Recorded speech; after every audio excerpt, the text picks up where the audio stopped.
बहुत सी समस्याएं आती होंगी जिसके लिए आप कुछ उपाय ढूंढते होंगे। तो मैं घोर कष्ट उद्धरण स्तोत्र का एक बहुत ही बढ़िया अनुभव आपसे शेयर करने वाला हूँ। यह अनुभव जो जिन्होंने मुझे भेजा है वो उनके 8वीं या 9वीं को जब वो थे उस टाइम का है। वो बोलते हैं कि उनके घर में जमीन के ऊपर से जो खेती रहती है या फिर गांव में जमीन रहती है उसके ऊपर से बहुत बड़ा उनका मुकदमा चल रहा था। दूसरी तरफ से धमकियां आती रहती थी। अ, कभी भी रात को फोन आता था, कुछ भी उनको बोल देते थे। बहुत तनावपूर्ण वातावरण था उस समय। उनके जो पापा थे वो भी टेंशन में रहते थे। उनको भी कुछ हेल्थ की बीमारियां हो गई थी। 2 महीने से केस कचेरी चल रही थी। उनका बहुत ही खराब कंडीशन था। घर के सारे लोग टेंशन में थे। तो फिर बहुत ऐसी समस्या अचानक से उनके जीवन में आ गई थी। उनके घर में ये समस्या तो थी, लेकिन साथ में ही कोई बाहर जाएगा या फिर गांव से दूर जाने में भी उनको घबराहट महसूस हो रही थी। तो उनकी पूरी की पूरी लाइफ डिस्टर्ब हो गई थी। उनको ऐसा लग रहा था अब हम नहीं बचेंगे, कुछ ना कुछ तो यहाँ पे बहुत ही बुरा होने वाला है। उसके बाद उन्होंने उनकी एक दूर की चाची थी, उनसे संपर्क किया। उसको बोला कि ऐसे ऐसे है करके। तो वो जो उनकी चाची थी वो परमहंस परिव्राजकाचार्य श्रीमद वासुदेवानंद सरस्वती जी की बहुत बड़ी भक्त थी। और उसके साथ ही उनकी एक तस्वीर उन्होंने इनको भेज दी। और साथ में हर रोज सुबह पूजा करने के बाद 11 बार ये जो हमारा घोर कष्ट उद्धरण स्तोत्र है उसका पाठ करने के लिए बोला।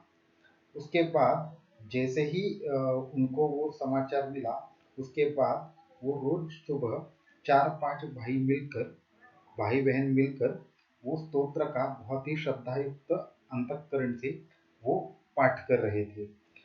जब जब वो 11 पाठ पूरा करते तब तब उनके भगवान की तस्वीर के ऊपर का जो एक पुष्प था वो नीचे गिरता था। जैसे ही 11 पाठ खत्म होते थे हर बार वो चीज रिपीट होती थी।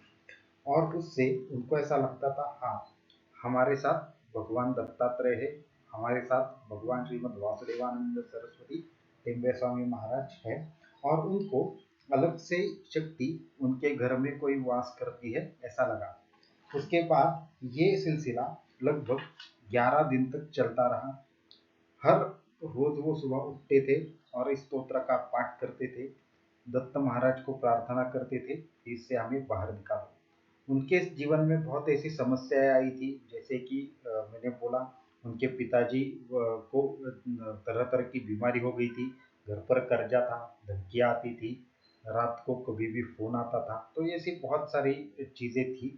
लेकिन उन्होंने क्या किया, तांत्रिक मांत्रिक के जाने के बजाय उन्होंने घर पर ही यह उपाय शुरू कर दिया। और लगभग उनको 11 दिन लगे कि इसका असर दिखने के लिए।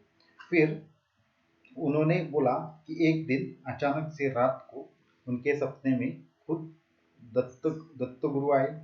उसके बाद नरसिंह सरस्वती स्वामी महाराज आए और उन्होंने बोला कि आप कुछ भी मीन्स उन्होंने बोला कि आप कुछ भी इसके बारे में ज़्यादा मत सोचो, टेंशन मत लो, हम आपके साथ हैं, आपकी समस्या बहुत जल्द दूर होने वाली है, आपका अच्छा समय बहुत ही जल्द आने वाला है। फिर उनको बहुत अच्छा लगा और उन्होंने ये जो उनका जो पाठ था वो कंटिन्यूस रखा।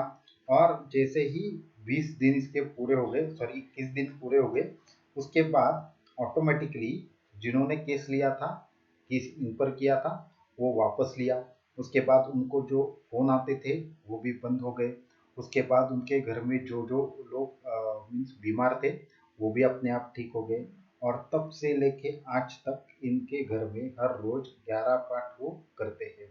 इन्होंने अपना नाम और पता देने के लिए मना कर दिया है, इनके डिटेल्स हम नहीं दे सकते।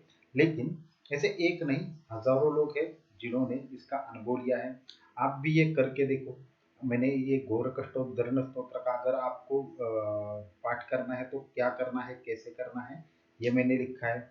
ये एक ऐसा स्तोत्र है जहाँ पे साक्षात भगवान दत्तात्रेय ने इसको आशीर्वाद दिया है कि जो भी इसका पाठ करेगा उसकी आपकी सारी समस्याएं वो खुद ब खुद दूर कर देंगे।